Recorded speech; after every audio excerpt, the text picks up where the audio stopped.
সকালবেলা নাস্তা বানানোর সময় হঠাৎ করে গ্যাসটা চলে গেল। তারপর কি রান্না বান্না করলাম আর কিভাবে রান্না করলাম সেটাই আপনাদের সাথে শেয়ার করব। সো হ্যালো এভরিওয়ান, আসসালামু আলাইকুম, welcome back to my another blog. আশা করি সবাই ভালো আছেন, আলহামদুলিল্লাহ আমিও ভালো আছি। তো আজকের ভিডিওটা দুপুর থেকেই শুরু করব। তো সকালবেলা নাস্তা বানাতে গিয়েছিলাম, হঠাৎ করে গ্যাসটা শেষ হয়ে গেছে। তো আমি রাইস কুকারে মাখিয়ে একটু খিচুড়ি রান্না করে আমরা তিনজন দুপুরবেলা ওই খিচুড়িটাই খেয়ে নেই। ভাবলাম যে বিকেলের দিকে আবার রান্না করব। তো এদিকে কাপড় চোপড় ছাদে শুকা দিয়ে আসলাম, এর ভিতরে দেখলাম যে একদম প্রচুর মেঘ করে আসছে, বৃষ্টি নামবে। তো আমার ছেলে আবার একটা কাগজের ঘুড়ি বানিয়ে দেয় তার ছোট ভাইকে, তো ওটা নিয়ে আবার সাপোয়ান ছাদে এসে খুব একটু ঘোরাঘুরি করছিল, হাতে নিয়ে দেখতেছিল যে ওরে কিনা, ও খুব আনন্দ করছিল। তো হঠাৎ দেখলাম যে বৃষ্টি অল্প অল্প পড়তেছে, তো ওকে বললাম চলো বাবা আমরা বাসায় চলে যাই। আমি ছাদে আসার আগেই আমার বড় ছেলে আবার নিচে পুকুরে গোসল করতে গিয়েছিল সবার সাথে। ও এখন সাঁতার জানে না, একটু শেখার চেষ্টা করতেছিল। তো আমি আবার ওকে দিয়ে এসে ছাদের থেকে জামা কাপড়গুলো নিয়ে আসলাম। আর এদিকে প্রচুর বৃষ্টি শুরু হয়ে গেল, বৃষ্টির জন্য আর আমি নিচে যেতে পারতেছিলাম না আমার ছেলেকে আনতে। ও এখনো গোসল করতেছে। তো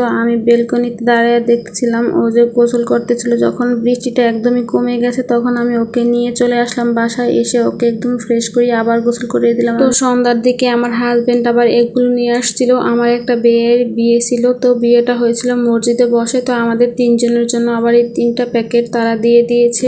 আর ওই সময়টাই আমার শাশুড়ি আসছিলেন আমাদের বাসায় 3টা কাঁঠাল নিয়ে। তো ওটা আমি ভিডিও শেষে আপনাদের দেখাবো। তারপর এখানে আমি রাইস কুকারে বসিয়ে দিলাম ভাত, আর ভাতটা হয়ে গেলে আমি ওইখানেই আবার এই মাংসটাও বসিয়ে দেব। তো আমি এই চিকেনটাকে ভালো করে হাত দিয়ে মেখে বসিয়ে দেব, যেহেতু গ্যাস নাই আমি রাইস কুকারেই রান্না করব, তাই হাত দিয়ে মাখিয়ে সবকিছু একসাথে তারপর রাইস কুকারে বসিয়ে দেব। তো এখানে মাংসের জন্য সমস্ত মশলাগুলো দিয়ে দিলাম, বেশি করে একটু কাঁচামরিচ দিয়েছি আর মরিচের গুঁড়োটা একদমই কম দিয়ে দিয়েছি। আর আমি এখানে একটু লেবুর রস দিয়েছি। লেবুর রস দিয়ে যে কোনো মাংসের সাথে দিলে খুবই ভালো লাগে খেতে, গ্রানটা একটু অন্যরকম আসে। তো চিকেনগুলো আমি মাখিয়ে কিছুক্ষণ রেখে দিলাম। আর এদিকে ভাতটাও হয়ে গেছে। ভাতটা হয়ে গেলে এখন আমি ওই রাইস কুকারের ভাতগুলো একটা ঝাঁপিতে ঢেলে দিয়ে ওই রাইস কুকারের পাতিলের ভিতরে আবার আমি দিয়ে দিয়েছি চিকেনটা মেখে রেখেছিলাম। সেই চিকেনটা দিয়ে আমি যে বাটিতে করে চিকেন মাখিয়েছিলাম সেই বাটিটা থেকে একটু পানি ধুয়ে দিয়ে ভালো করে নেড়েচেড়ে রাইস কুকারের ঢাকনাটা দিয়ে আমি কিছুক্ষণ রান্না করে নেব। ভাগ্য কি খারাপ বলেন, রান্না করা অবস্থায় হঠাৎ করে আবার কারেন্টও চলে গেল। এখন না আছে কারেন্ট